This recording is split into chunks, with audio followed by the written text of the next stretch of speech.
너의 영토. 김진초 단편소설.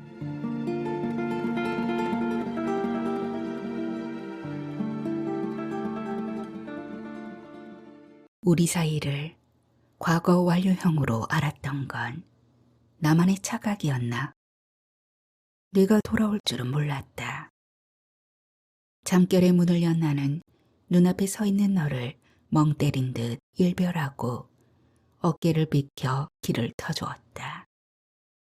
네가 들어섬과 동시에 비바람이 커튼을 부풀리더니 뜯어먹을 듯 흔들어댔다. 창문부터 모조리 닫은 후에야 비로소 현실로 돌아왔다. 지금 이 상황은 뭐지? 써니, 지금 막 인천공항에 도착했어. 가도 되지? 네가 보낸 문자 메시지를 네가 도착한 뒤에야 확인했다. 카누인지 카눈인지 태국의 열대과일 이름을 가진 태풍이 지나간다기에 일찍 귀가해 쉬다가 까무룩 잠에 빠졌던 것이다. 번호키로 들어오지 않고 초인종을 누른 걸 보니 너 역시 조심스럽긴 했나 보다.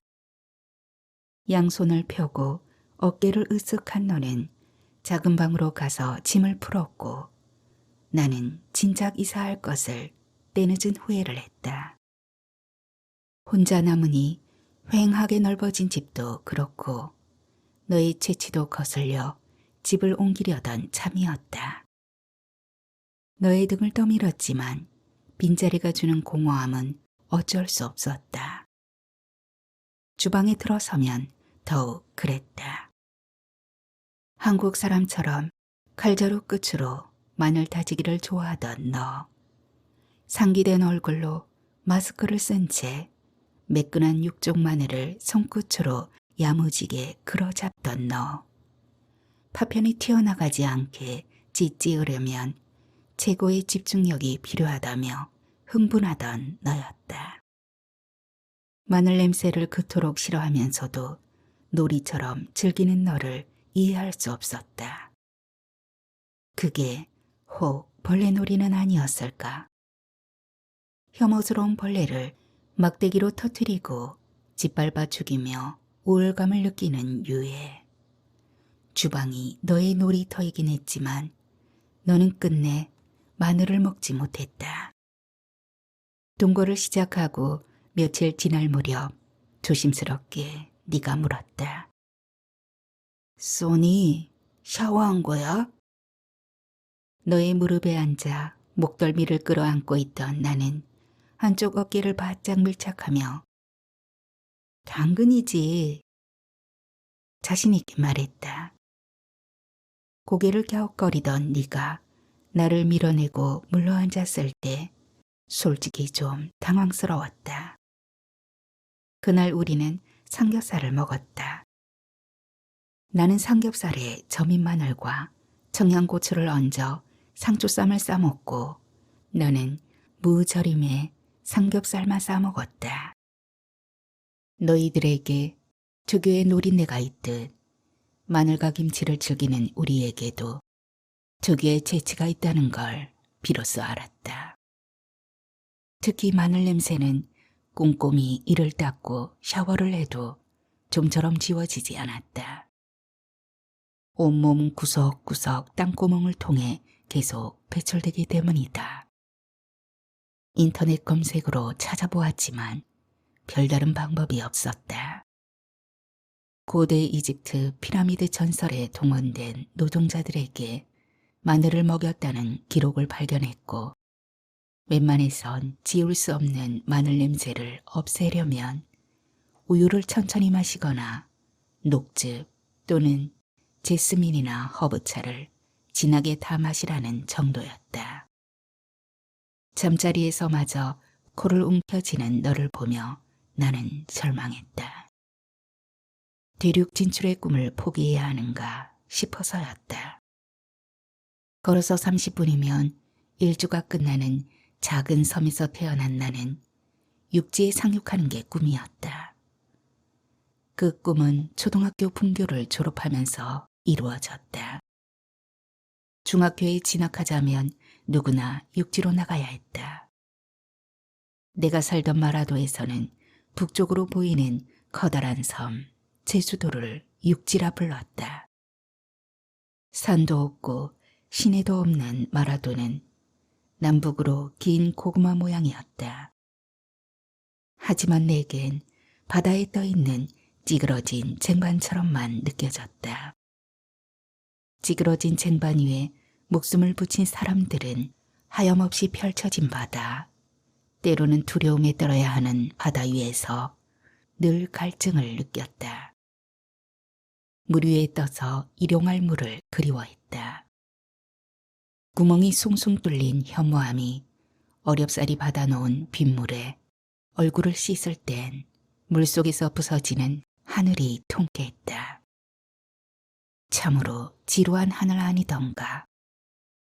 굳이 고개를 들지 않아도 언제나 한눈에 들어오는 하늘, 밤이나 낮이나 세상의 3분의 1을 차지한 하늘이 바가지만한 현무암 웅덩이에 담겨 깨지는 게 살떨리게 짜릿했다. 해풍에 끈적이는 얼굴을 닦은 나는 고무신을 신은 채 본격적으로 물을 지디겼다. 짓이 나서 푸닥거리를 했다. 어느 순간 하늘이 캄캄해졌다. 하늘이 깨져 그런가 싶어 더러 겁이 났다. 빠르게 몰려오는 먹구름에 쫓겨 집으로 달아났다. 젖은 신발 속에서 꾸르륵 꾸르륵 개구리가 울었다. 개구리는 지치지도 않고 시끄럽게 나를 따라왔다. 밤새 사방에서 성난 짐승들이 우르렁댔다. 방문 앞까지 쳐들어온 파도 소리에 발끝이 오그라들었다. 엄마는 날이 새도록 엎드려 용왕님께 빌고 밑방에서는 술 취한 아빠의 코골이가 천둥소리와 씨름했다. 나는 달달 떨며 앉은 채로 깜빡깜빡 졸았다. 아침이 오기는 올까? 공포와 소음의 밤은 영원처럼 계속되고 문 밖에 사나운 짐승을 떠날 줄 몰랐다. 밤이 깊을수록 바람이 가깝다더니 기어이 날이 밝았다. 태풍이 연신 귀신 소리를 내며 문짝을 부술 듯 흔들어댔지만 시야가 확보된 것만으로도 안도감이 들었다. 그럴 땐 시각장애인의 두려움을 어렴풋이 알 것도 같았다. 바람을 떠밀고 힘겹게 방문을 열자 이리저리 떠밀려가는 빗줄기가 선명하게 눈에 들어왔다. 무너질 듯 쾅 닫힌 문에서 엥 고양이 울음소리가 났다. 급한 바람이 좁은 문틈을 통과하는 소리였다. 눈앞에는 아빠를 지켜든 맹수, 벌떡 일어난 바다가 하얀 갈기를 휘날리며 전성역으로 달려왔다. 그것은 설산이었다. 신이 허락한 자만 발을 들여놓을 수 있다는 히말라야 설산이 자연의 교란으로 자리를 이탈, 미친 듯 떠밀려오는 거였다. 설산 하나가 달려와 쓰러지면 뒤이어 또 하나가 전속력으로 달려오길 반복하는 대자연의 에너지 앞에서 걷잡을 수 없이 가슴이 뛰었다. 공포와 감동이 교차하는 짜릿함에 넋이 나갈 지경이었다. 지콩만한 게 겁도 없이 밥 먹게 그만 들어와 이거사. 엄마의 지청구를 듣고도 쉽사리 발이 떨어지지 않았다.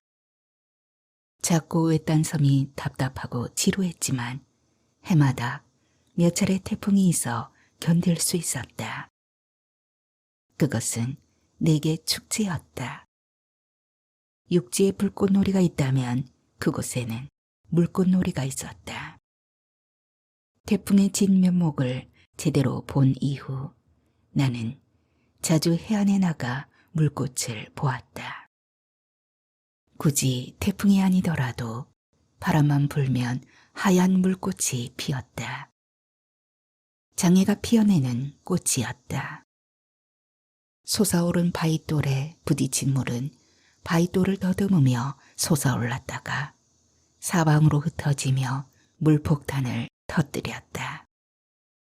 다시 말해 드는 물과 나는 물이 마주치면 바다는 뜬금없이 높아지고 양극의 흰 겨루기가 끝나는 지점에서 물폭탄이 터지는 것이다.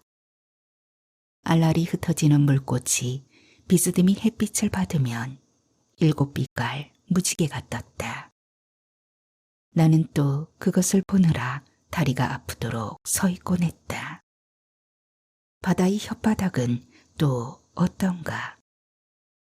해안을 더듬고 나가는 물을 타고 올라오는 들물, 하얗게 뒤집어져 달려오는 파도가 여지없이 혓바닥을 닮아 나는 그것을 바다의 혓바닥이라 이름 붙였다.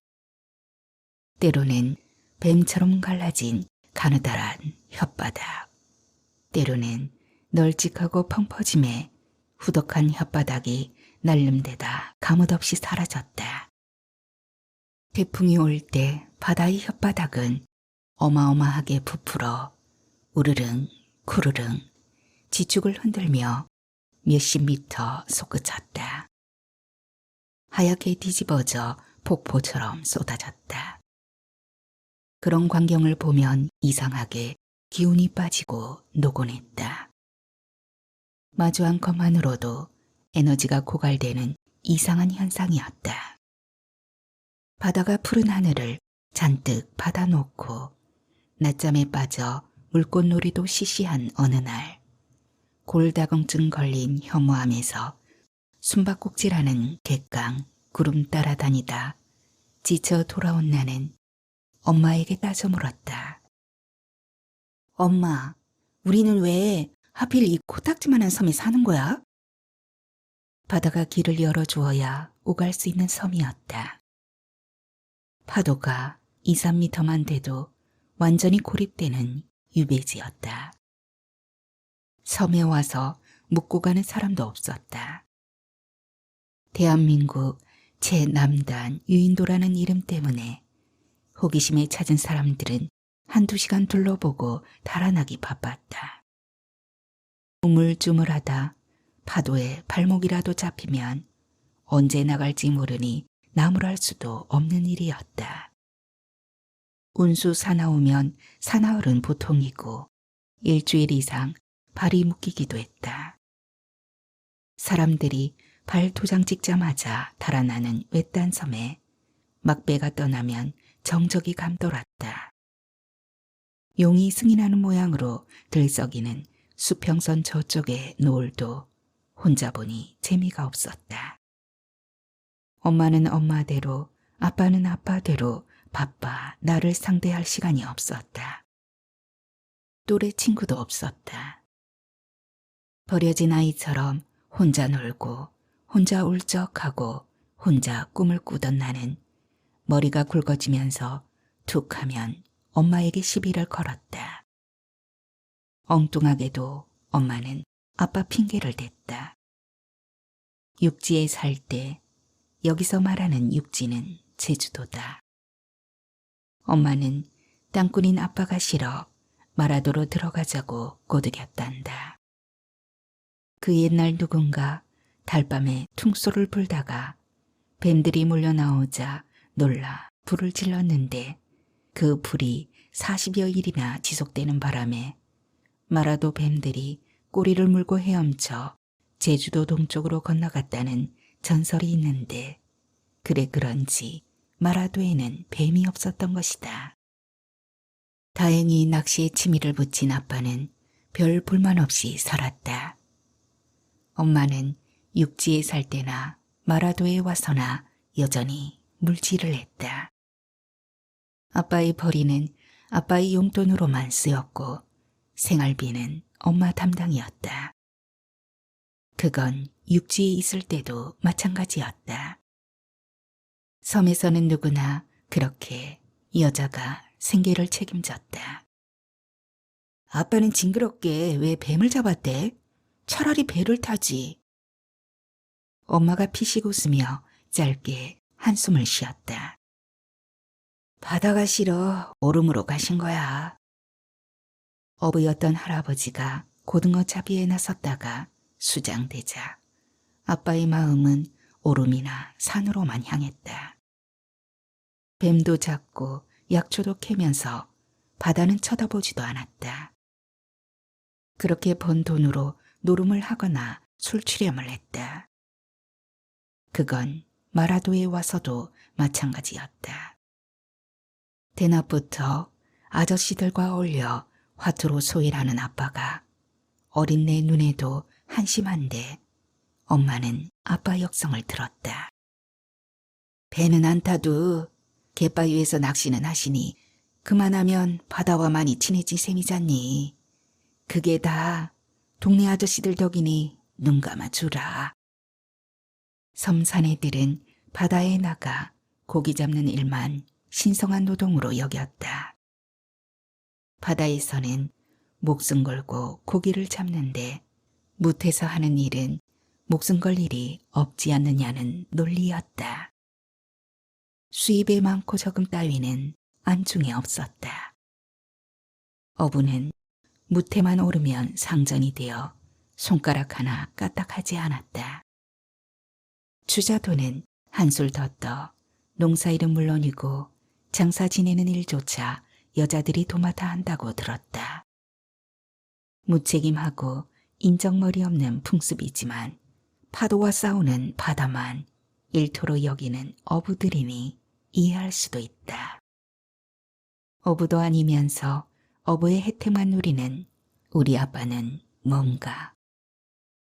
게으르고 뻔뻔한 아빠가 점점 보기 싫어졌다.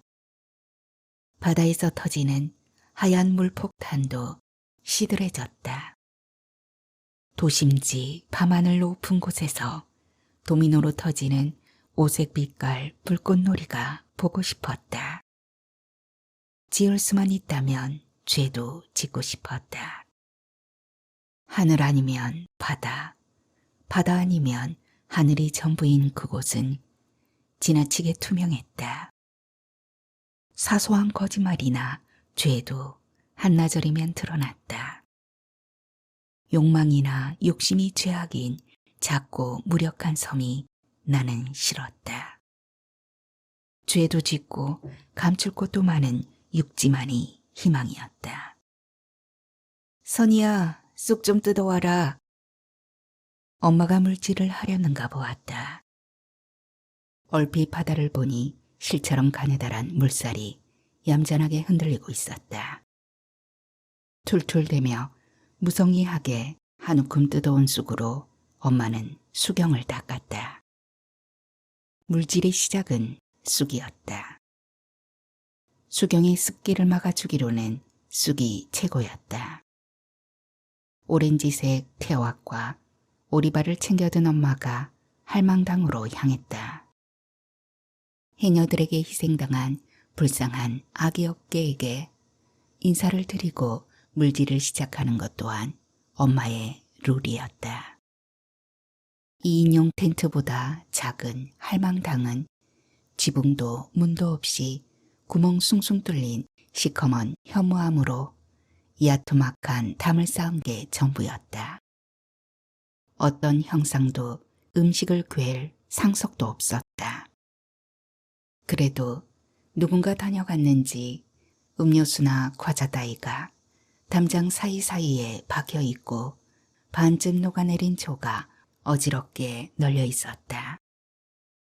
할망당은 처녀당 혹은 아기업계 당으로도 불린다. 마라도에 사람이 살지 않던 시절 모슬포 해녀들이 배를 타고 들어와 물질을 했다고 한다.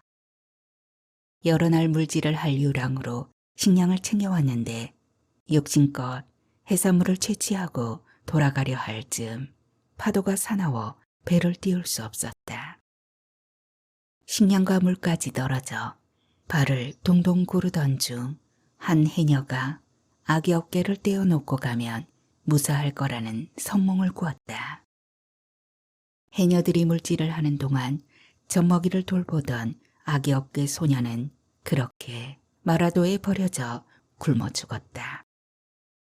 이후 해녀들은 희생된 악역계의 넋을 위로하기 위해 모슬포가 바라보이는 북쪽 해안에 야트막한 돌담을 쌓고 제를 지냈는데 처음에는 처녀당이라 하다가 세월이 흘러 비운의 그 악역계도 나이가 들었다며 할망당이라 고쳐 불렀다. 할망당에 닿은 엄마는 우선 청소부터 깨끗이 하고 나어린 악역계가 좋아할 과자며 사탕을 진설했다. 내겐 설탕 뿌린 누룽지나 긁어주면서 먹지도 못하는 악역계에게만 인심을 쓰는 엄마를 이해할 수 없었다. 엄마가 내려놓은 태왁을 발로 툭툭 걷어차며 화를 풀었다. 어쨌거나 귀신이 된 악역계에게 들이댈 수는 없는 노릇이니까. 아빠는 바닷가 바위에 붙어 서서 부서지는 파도를 뒤집어 쓰며 아슬아슬 낚시를 했다. 비빌 언덕 하나 없이 쟁반처럼 야트막하게 떠있는 섬은 인색하기 그지없었다. 농사 지을 땅, 마실 물, 몸만 꿈적이면 줄임배를 채울 바다의 밭 갯벌은 물론 아이들이 물놀이할 백사장조차도 내어주지 않았다. 마라도는 그저 하늘과 바다와 바람만 넉넉한 신들의 휴식처였다. 우리는 신들의 휴식처에 난입한 불청객이었고 동쪽엔 대마도, 서쪽엔 상해가 있다지만 제주도를 육지로 여기는 마라도 사람들에게 그것은 머나먼 우주나 다름없었다. 우리에게 가까운 건 뱀이 떠난 자리에 남은 진해였다. 아침에 일어나 이불을 털면 진해가 몇 마리씩 떨어졌다. 진해와 동침하는 게 일상이라 예사롭게 빗자루로 쓸어 담아 마당에 놓아주었다. 어차피 날 저물면 돌아올 친구이니 굳이 멀리 보내는 수고를 할 필요도 없었다. 친구로 여겨서인지 진해에게 물리는 일도 없었다. 머리를 감으면 하루 종일 마르지 않아 끄끄하던 곳, 뽀송뽀송 마른 빨래를 갠 기억이 점호한 곳, 정작 필요한 식수나 생활용수는 귀한데 언제나 찝찝한 물을 뒤집어 쓰고 살던 곳, 축축한 몸뚱이처럼 머릿속도 늘 묵직하던 곳, 물질과 낚시로 수산물은 조달되지만 공유와 야채는 육지에서 들여와야 하는 곳, 무엇보다 이 나라 기본 반찬인 김치가 귀하던 곳, 다시 말해 기본이 안 되는 곳이었다. 그곳은 어찌 보면 나 또한 기본이 안 되는 곳에서 성장해 이 나이 되도록 함량 미달인지도 모르겠다. 어쨌든 엄마는 땅꾼인 아빠가 싫어 그곳으로 끌고 들어갔지만 뱀을 버리고 낙지에 빠진 아빠도 은기는 어쩔 수 없었다. 아빠는 뱀을 포기했고 엄마는 아빠를 잃었다. 자살바위에서 실족한 아빠를 엄마는 음주 때문이라 했지만 돌이켜 생각하면 음에 투항한 것만 같다. 비록 땅꾼일지언정 산에 들어야 살 수 있는 아빠를 섬으로 끌어들인 엄마는 아빠가 죽고 내가 육지로 떠난 뒤에도 여전히 그곳에서 물질을 하고 관광객을 안내하며 씩씩하게 살고 있다. 이따금 아빠가 실족한 자살바위에 아빠가 좋아하는 소주와 북어포를 들고 가 훌쩍거리면서도 바다를 떠날 의사는 전혀 없어 보인다. 내가 미국 남자와 사귄다고 했을 때 엄마의 반응이 뜻밖이었다. 양놈이면 너한테 딱이다. 잘해봐라. 서양 사람이 여자한테 잘해준다고 철석같이 믿는 순진한 엄마 때문에 배를 잡고 웃다 보니 눈물이 찔끔 나왔다. 엄마도 힘겨웠구나. 자상하게 챙겨주는 남자가 그리웠구나. 어쨌든 관광객을 많이 상대하면서 엄마의 말투와 함께 생각도 바뀐 것 같았다. 선이야, 네가 엄마를 잘 모르나 본데 이 엄마가 네 아버지만 만나지 않았으면 오디양을 다 누볐을 거다. 무트 무서워도 물은 다 내 나와바리인 거 모르는구나. 물은 엄마가 책임질 테니 무튼 선인이가 다 말아먹어라. 고소한 바다 좋지. 아무렴 좋고 말고. 뭐가 그리 궁금했는지 결혼도 아니고 동거하는 집에 엄마가 들이닥쳤다. 정말 바다 많네. 문을 열어준 너를 보며 엄마가 아이처럼 흥분했다. 어머님, 환영합니다. 너는 엄마를 얼싸안고 과장된 액션을 취했다. 평소 너는 한국인의 호칭에 관심이 많았다. 백화점이나 식당에서 나이 든 사람에겐 무조건 어머님, 아버님, 젊은 사람에겐 언니, 오빠라 부르는 게 처음엔 이상하더니 자주 접하니까 전 국민이 가족처럼 보여 부럽다고 했다. 하지만 엄마를 보자마자 대뜸 어머님이라 부르는 네가 솔직히 좀 징그러웠다. 짐, 너도 나처럼 그냥 엄마라고 불러. 그러자 너 역시 주문을 했다. 써니, 너도 내게 짐이라고 부르지 말고 오빠라고 불러줘.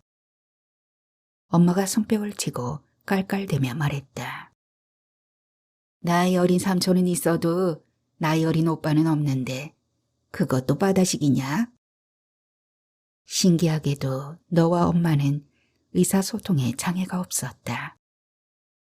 엄마가 끓여준 성게국을 스프로 착각 갖다 놓자마자 다 마셔버려도 엄마는 괜찮아, 오케이, 오케이야, 오케이, 오케이야 하며 너의 등을 두드렸고 은갈치 조림을 먹다 가시가 걸려 네가 화를 내도 그저 오케이, 괜찮아, 괜찮아 하며 상추에 맨밥을 싸서 억지로 입에 쑤셔 넣어 주었다. 나중에 알았다. 미국에서는 생선 튀김에 가시가 없다는 것을. 네가 생선 가시 빼는 기구를 보내라고 미국에 전화할 때에야 갈치 조림이 맛있었던 모양이라고 결론지었다. 하지만 나는 너에게 절대로 갈치 조림을 해주지 않았다. 그 때문에 내가 우리 엄마의 방문을 목 빼놓고 기다린 것도 안다. 나는 외국인들이 하나같이 즐기는 불고기와 잡채를 주로 해주었다. 어느 날 불고기를 먹던 네가 뜬금없이 물었다. 써니, 물고기는 물에 사는 고기잖아. 그럼 불고기는 불에 사는 고기야? 나는 시침 뚝 떼고 받았다. 여긴 동양이잖아. 상식적으로 이해할 수 없는 신비한 고기들이 많아. 맞아, 써니 당신에게도 신비한 매력이 있어. 하지만 나를 너무 놀라게 하지는 말아줘. 내가 너를 놀라게 했던가? 어쩌면 그럴지도 모르겠다. 네 아버지가 그렇듯 너도 한국 여자를 순종적이라 오해했지만 나는 태생적으로 그러지 못했다. 그건 너의 잘못도 나의 잘못도 아니다. 나는 너를 사랑한 게 아니라 동양 여자에게 환상을 가졌을 뿐이다. 나 역시 순수하지 않았다. 너의 환상 못지않게 불순한 의도가 있었으니까. 나는 마라도가 육지로 여기는 제주도에 만족할 수 없었다. 진짜 육지로 진출해야 했다. 내가 영문과를 택한 것 역시 대륙 진출을 목표로 한 포석이었다. 너는 그런 내게 훌륭한 발판이었다. 내가 채취의 거부 반응을 보이자 나는 바로 수정에 들어갔다. 아침은 간단한 시리얼이나 토스트로 대신했다. 밖에 나가서도 가능하면 한식을 멀리했다. 그때만 해도 너를 건너야 수월하게 대륙에 닿을 수 있으리라 철석같이 믿었다. 너와 함께 살면서 귀도 트이고 입도 열었다. 너의 추천으로 네가 다니는 영어마을 교사가 되기도 했다. 너로 인해 발음도 제법 세련돼졌다. 게다가 어린아이들을 상대로 하는 영어는 크게 어려울 게 없었다. 원어민 교사와 짝을 이루어 가르치면서 발칙하게도 자신감이 생겼다.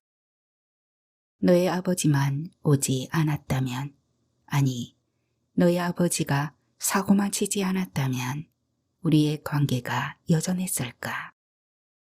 동서양을 막론하고 부모들은 어쩜 그리 똑같은지 모르겠다. 우리 엄마에 이어 너의 아버지까지 찾아왔을 때 정말이지 기가 막히고 코가 막혔다. 너 역시 아버지가 찾아올 줄은 몰랐다며 안절부절 못했다. 우리 엄마가 호기심에 들이닥쳤던 것과는 비교도 안 되는 상황이 펼쳐졌다. 말도 안 되는 시집살이가 시작된 것이다. 너의 아버지는 끼니마다 색다른 한식을 요구했다. 이참에 필히 한식을 마스터하겠다며 끊임없이 귀찮게 굴었다. 사실 내 요리 실력은 형편없었다. 그럼에도 너의 아버지는 번번이 No problem, very good, wonderful 외치며 엄지손가락을 치켜들었다. 참으로 이상한 일이었다. 너희 아버지의 엄지손가락에 신압으로 내가 길들여지고 있었다. 위대한 감탄의 승리였다. 여타의 동물들은 태어나자마자 생존 경쟁에서 스스로 살아남는데 사람만 미숙아로 태어나 엄마의 감탄을 먹고 자란다고 들었다. 그리고 이어지는 인생 역시도 감탄하기 위하여 혹은 감탄받기 위하여 산다고 했던가. 밥이 아닌 빵을 달라고 주문하길 바라며 무성의하게 만든 한식임에도 농담 같은 감탄사를 계속 듣자 나도 모르게 마음가짐이 바뀌었다. 인터넷을 뒤져 레시피를 꼼꼼히 읽고 제 맛을 내려 애쓰는 내가 스스로도 신기했다. 귀찮고 피곤했지만 조금은 행복하다는 생각도 들었다. 한국의 기본 반찬 김치도 이것저것 시도해 보았다. 그 중에서 너희 부자가 가장 좋아했던 건 백김치였다. 너의 아버지가 배추 피클이냐고 물었을 때 재치 있게 백인김치라고 대꾸한 내가 어찌나 기특하던지. 고춧가루 양념을 안 해 허여멀건 백김치는 너의 말 맞다나 딱 백인김치였다. 소금에 절인 배추에 무, 미나리, 쪽파, 배, 밤, 대추, 잣 등을 갈피 넣고 자박자박 소금물로 간을 맞추면 끝이었다. 내가 질책하는 마늘과 젓갈은 당연히 생략했다. 나중에는 꾀가 나서 천일염에 절이기만 한 채 아무것도 넣지 않고 숙성시켰는데도 먹을만 했다. 생각해보니 배추에 천일염만 있으면 오케이인 단순한 본래의 맛. 그게 진짜 백인김치였다. 그래도 알맞게 숙성되면 시원하고 새콤하며 아삭아삭한 식감 때문에 누구나 즐길 수 있는 반찬이었다. 그러던 어느 날 단군 신화를 읽은 네가 물었다.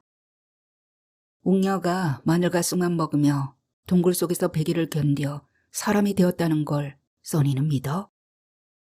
짐, 그건 인내력의 상징이야. 그보다 말이야.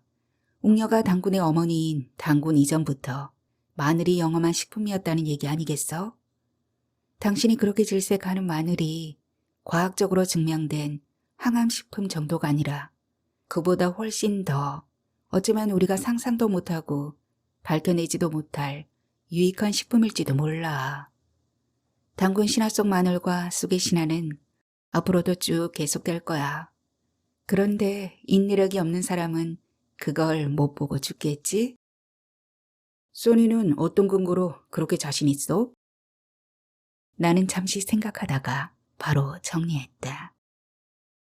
우리 한국에서 마늘은 가을에 파종해서 초여름에 수확해. 마늘이 매운 건 매서운 한파를 견딘 때문이야. 따라서 내 생각엔 삶이 맵지 않은 사람일수록 마늘을 많이 먹어야 한다는 결론이야. 말이 되나? 소니, 넌 맵지 않게 살아나 보구나. 마늘을 선호하는 걸 보니. 나는 맵다기보다 위험하게 살았다. 어려서부터 대자연의 위협이 코앞에서 오락가락했다. 어른들은 무심했지만 내겐 절대적인 위협이었다. 나는 너에게 좀 멋있어 보이려고 말을 골랐다. 짐, 그건 아니고 나는 이해할 수 없는 신비함에 매력을 느껴 너처럼. 내가 고민스러운 표정으로 어깨를 으쓱했다. 아무튼 나는 아직 마늘 냄새에 적응을 못하겠어. 심하게 말하면 대변 냄새보다 더 지독해. 어이없었지만 톤은 달지 않았다. 처음으로 김을 먹을 때 너의 표정이 생각난 때문이다. 이건 블랙페이퍼잖아. 한국 사람은 종이도 먹어? 그래, 우린 먹종이도 먹는 종족이야. 그래서 선비의 나라라고 하지. 어서 먹어봐. 그것이 해초를 말려 구운 것이라는 정보가 없었던 너는 혀에 닿은 거칠거칠한 감촉이 불쾌하다며 인상을 구긴 채 제대로 씹지도 않고 꿀꺽 삼켜버렸다. 어쩌면 너는 며칠 전 마트 친열대에서 기겁을 했던 번데기 통조림을 떠올리며 김이 알 수 없는 어떤 벌레나 동물의 시커먼 표피라고 오해했을지도 모르겠다. 하여튼 우리는 너무 달랐다. 그 거리가 좁혀질 때까지 서로를 견딜 수 있을지 나 역시 의문스러웠다. 너의 아버지는 좀 달랐다. 특별히 관광을 다니는 것도 아니고 종일 집에서 외아를 보다가 잠깐씩 산책을 하는 게 전부인데도 더없이 만족스러워 보였다. 오래전 이혼하고 혼자 지내던 터였으니 아들과 젊은 여자가 함께 사는 집에서 정신적 환기를 느꼈는지도 모르겠다. 도무지 떠날 생각을 않는 노인에게 지쳐가던 중이었다. 뭔가 불길한 느낌이 있었는지 그날 너는 점심시간을 이용해 집에 달려갔다. 너의 아버지는 전자레인지에 밥을 하던 중이었다. 분명히 전기밥솥에 밥이 있었는데 왜 밥을 했을까? 더구나 전자레인지로 밥을 하려 했다는 게 이해가 되지 않았다. 모든 조리를 전자레인지 하나로 해결하는 미국인의 습성 때문이라고 네가 설명했다. 한글을 모르는 너의 아버지가 강도와 시간을 잘못 맞춘 때문에 과열로 인해 전자레인지에 불이 붙었다. 불을 보고 놀란 너의 아버지는 끌 생각도 못한 채 망연자실하고 있었다. 때마침 네가 가기에 큰 불로 이어지지 않고 주방을 좀 그슬린 정도로 끝이 났다. 나중에야 네 동생에게 들었다. 너의 아버지가 치매기가 있어 깜빡깜빡한다는 사실을. 그 사실을 네가 정말 몰랐을까? 나의 비위를 맞춰주고 필요할 때 몸도 나누었지만 너는 너의 식으로 살았다. 생활비의 절반을 부담하던 너는 가계부를 꼼꼼히 살펴봤다. 생일에 명품백을 선물하며 덧붙인 말이 아직도 귀에 생생하다. 써니, 저축 대신 그 돈으로 추억을 만든 거니까 내 마음 갸륵하게 생각해줘. 진짜 미국식으로 따진다면 너는 전세 보증금의 절반을 내야 했다. 그것에 대해선 일체 언급하지 않던 너였다. 명품백 하나로 생색내는 너가 어찌나 어이없던지 얼굴이 다 붉어졌다. 이래저래 속은 느낌, 이용당하는 배신감에 정신이 번쩍 들었다. 길게 생각할 것도 없이 태거를 주문했다. 분명 내 집이었고 네가 얹혀 사는 처지였다. 너의 아버지를 모셔다 준다는 명분으로 일단 내 집을 떠났다. 그로써 우리의 관계가 굴하게 종지부를 찍은 줄 믿었다. 6개월 만에 네가 다시 나타나리라곤 상상도 못했다. 원어민 교사를 뽑는 곳은 많고 많으니까 어쩌면 너는 수일 내로 직장을 얻어 나갈지도 모르겠다. 그런데 오자마자 꼭 내 영역에 발을 들여놓아야 했을까? 상식적으로 이해가 가지 않는다. 혹시 내가 만만하고 쉽게 보였나 싶어 불쾌하다. 어두운 하늘이 번쩍이고 천둥이 유리창을 흔든다. 이웃집에서 개 짖는 소리가 들린다. 겁먹은 소리라 이내 꼬리가 약하게 잦아든다. 중부지방은 오늘 밤 태풍이 관통한다고 했다. 엄마가 있는 곳은 큰 피해 없이 지나갔다. 빨간 슬레이트 지붕을 인 허술한 집에서 혼자 엎드려 비손하던 엄마가 어젯밤 불쑥 전화를 걸었다. 선이야, 언제 한번 시간 내서 짐이랑 함께 내려와라. 노랑 내가 좀 나긴 하지만 애가 귀엽더라. 걔네 아버지 고향도 무슨 섬이라고 들었는데 데리고 와서 세상에서 제일 앙증맞은 섬 구경 좀 시켜줘라. 엄마가 전복이랑 뿔소라 많이 잡아놓을 테니까. 외로워서 한 전화일 것이다. 태풍이 엄마를 더욱 외롭게 했을 것이다. 세상에 자랑스러운 이별은 없다. 진즉에 쫑났다고 말해버릴까 하다 설명하기 귀찮아 그만두었다. 알았어 엄마, 의논해 볼게. 태풍 속에서 엄마가 너를 초대하자마자 태풍을 몰고 온 너를 어떻게 해석해야 할지 모르겠다. 나는 이미 너를 건너갔는데 너는 아직 나를 건너가지 못한 것이냐. 영어 마을에는 수많은 원어민 교사가 있다. 비냄새를 맡은 누떼가 구름을 따라 이동하듯 한국에 들어온 이들이다. 나 역시 이젠 굳이 네가 아니어도 대륙으로 진출할 자신감이 생겼다. 원어민 교사 대부분은 여행을 즐기는 족속이거나 본토에서 밀려난 마이너들이다. 이젠 내 눈에 차지 않는다는 얘기다. 비정하고 얍삽하다고 비난해도 어쩔 수 없다. 현재 내겐 대륙을 향해 뻗어나가려는 더듬이의 꿈틀거림만 중요하다. 더구나 이젠 시간도 없다. 나이가 들수록 용기가 허약해짐을 느낀다. 더 늦기 전에 움직여야 한다. 주방에서 네가 움직이는 소리가 들린다. 마늘을 짓짓는 익숙한 소리도 들린다. 눈치코치 없이 또 놀이를 하나 싶어 눈살을 찌푸리며 이불을 머리끝까지 뒤집어 쓴다. 써니, 밥 먹자.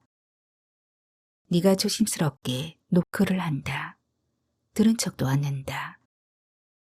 모든 게 귀찮고 이런 상황을 예견 못한 나의 짧은 안목이 모멸스러울 뿐이다.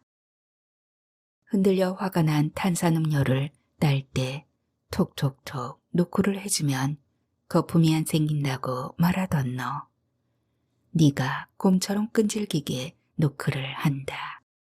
톡톡톡, 톡톡톡, 톡톡톡. 식탁엔 현미밥과 즉석 미역국과 구운 김과 백김치가 놓여 있다. 즉석 미역국과 구운 김은 마트에서 쉽게 구할 수 있지만 백김치는 아니다. 의아한 표정을 읽은 네가 자랑스럽게 말한다. 써니, 이거 모란봉 거야. 집에서 가까운 곳에 탈북자가 운영하는 모란봉이란 식당이 있는데 그곳에서 사온 모양이다. 사실 나 또한 모란봉에서 처음으로 백김치를 시식했다. 냉면과 빈대떡을 시켰는데 밑반찬으로 백김치가 나왔다.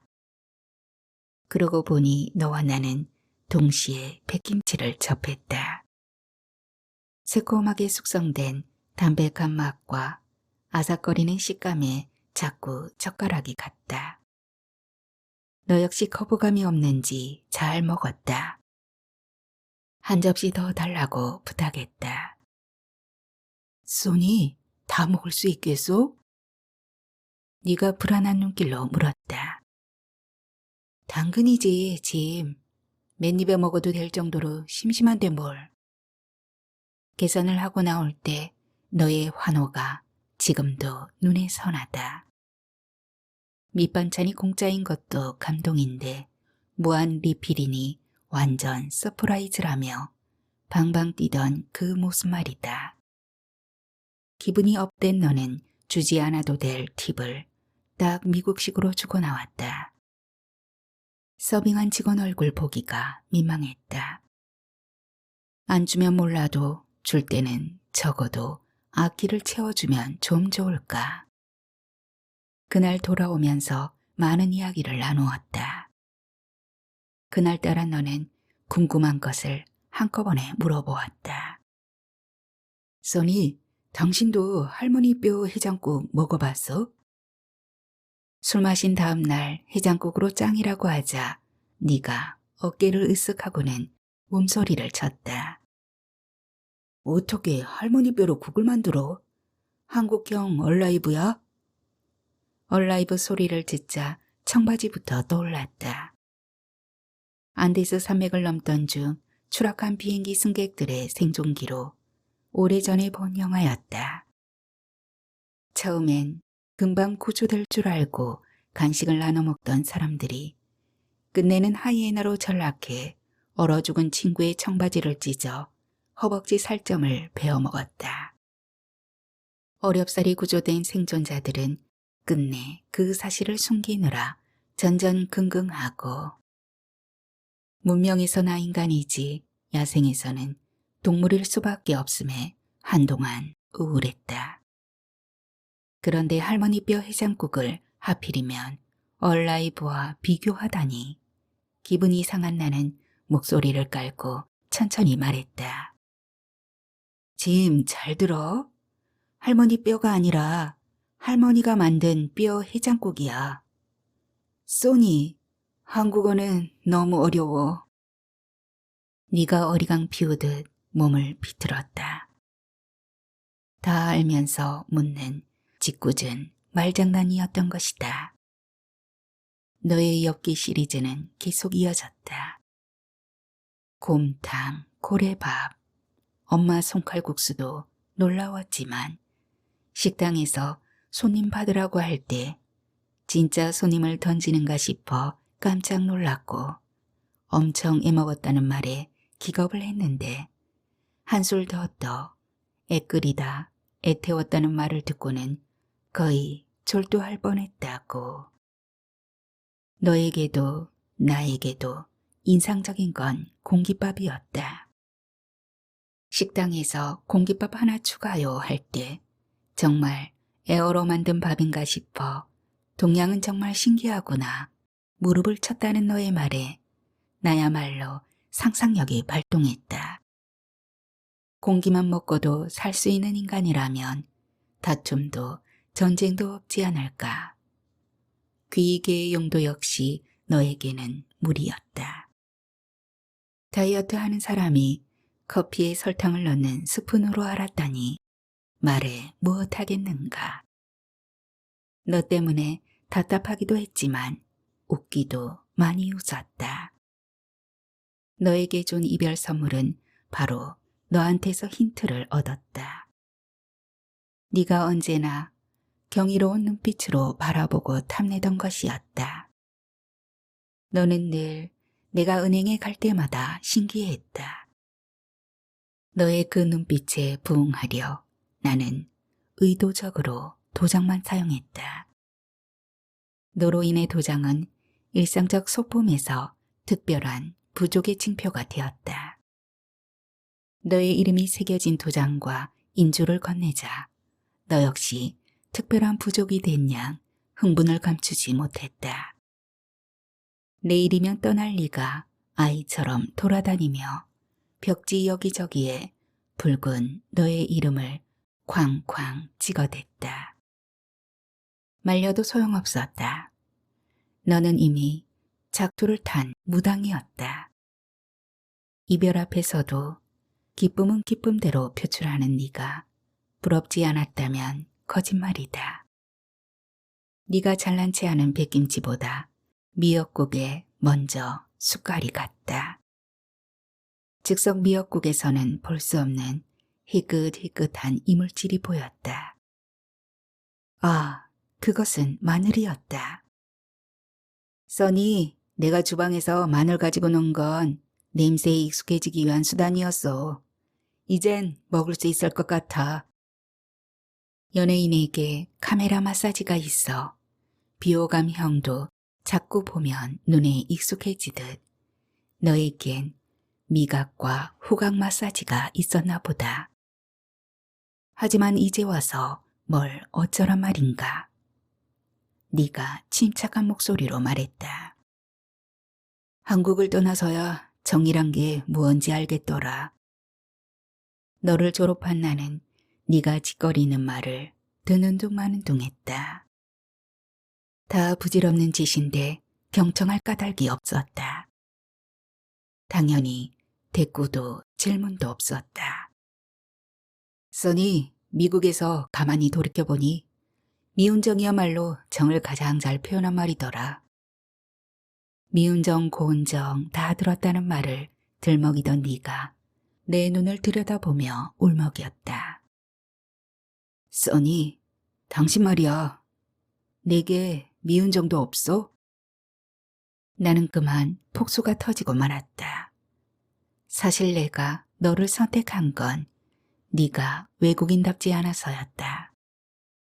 여자를 취하기 위해 간이라도 빼줄 듯 귀를 간지리는 남자에게 염증을 느끼던 터라 솔직하고 덤덤한 너에게 호감이 갔다. 너의 그런 성정은 여자를 사귀는데 장애가 되었을 것이다. 너는 늘 여자 앞에서 자신 없어 했다. 홍대 앞 클럽에서 내가 다가가지 않았다면 어떻게 되었을까? 단지 대륙 진출에 대한 욕심 때문에 너를 만난 건 아니다. 무언가 내 마음을 끈 너의 향기가 있었다. 우리가 사귄다고 했을 때 너의 친구들은 또 얼마나 환호했던가. 짐이 아시아에서는 먹힌 해. 나를 건너간 네가 많은 여자들과 자연스럽게 사귀기를 희망한다. 나 역시 너에게 미운 정, 고운 정 다 들었지만 강을 건너면 배를 버려야 하는 냉혹한 현실을 부정할 수 없다. 네가 돌아왔으니 이젠 내가 떠날 차례다. 너는 미국이 불편해서 돌아왔다고 했다. 전화만 하면 배달되는 음식, 오빠라고 부르는 친근한 호칭, 24시간 문을 여는 식당, 삶은 달걀과 식혜가 일품인 찜질방, 마트의 시식코너 등이 하나같이 그리웠지만 무엇보다도 나의 채취가 그리웠다며 눈물을 글썽였다. 써니, 나는 이미 너무 익숙해져 있었던 거야. 약하면 부서지고 강하면 부러진다. 네가 부서지는 걸 택했으니 나는 부러지는 걸 택할 수밖에 없다. 나 떠날 거야. 그래 써니, 17개월 차에 가려움증을 인정해. 가려우면 긁어야지. 7년 만에 외출이란 영화에 나온 대사다. 지하철 환풍구 위에서 부푼 치마를 누르는 마를린 몰로 모습으로 유명한 영화 말이다. 플레어 스커트를 입고 데이트하던 날 네가 나를 지하철 환풍구로 밀어 말다툼을 했고 집에 돌아와 그 영화를 함께 보았지. 결혼 7년 차에 가려움증을 말하면서 가려우면 자연적으로 긁게 돼 있다는 영화 대사가 인상적이라 기억난다. 그런데 우리는 17개월, 긴 것 같기도 하고 짧은 것 같기도 하다.